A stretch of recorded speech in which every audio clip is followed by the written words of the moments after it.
Let's talk hits. What are we wearing? Yeah. I literally came on here and I just want to say that I came on here prepared to be mad, and I did not tell Aaron what I was wearing, but I was thinking, I was like, maybe we're in sync and he'll wear the same kit. Did not, but close enough because it's from the same line.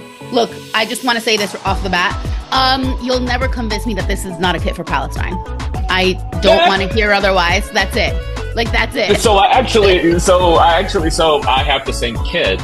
I was at the bar for the first game, and I was joking around. I was just like, oh yeah, this is the Palestine kit, and like these two, like this older couple were like, what do you mean? And I'm like, okay. Chill. Like, let us have this one thing. Look, regardless, I don't think they got it. No, of course not, because like, come on, United Stations, right? But regardless, I do think it's cool. Obviously, we're not Delulu. We want to have our own reality where it is a Palestine kit.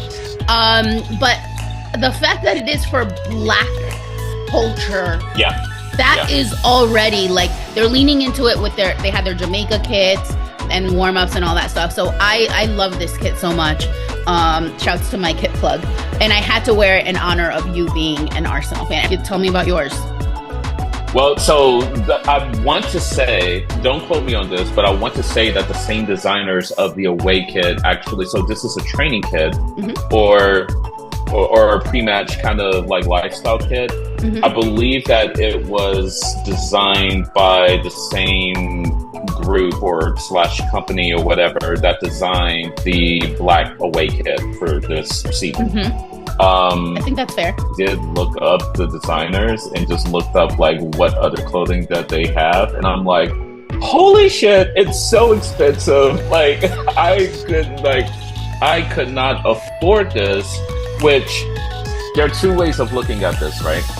One way is to say, well, damn, like you're designing this stuff, and the people who could maybe like benefit the most from or feel the most about purchasing your product can't afford it. On the flip side, though, you don't want this stuff, like ethically, there is an ethical question in this too. It's just like the reason why clothing is so cheap is because of like the various ways that it's like manufactured. In sweatshops. So, sweatshops, exactly. Yeah. Well, football is a sport for all. It's for everyone. And it's tragic that it's grown as commercial as it has.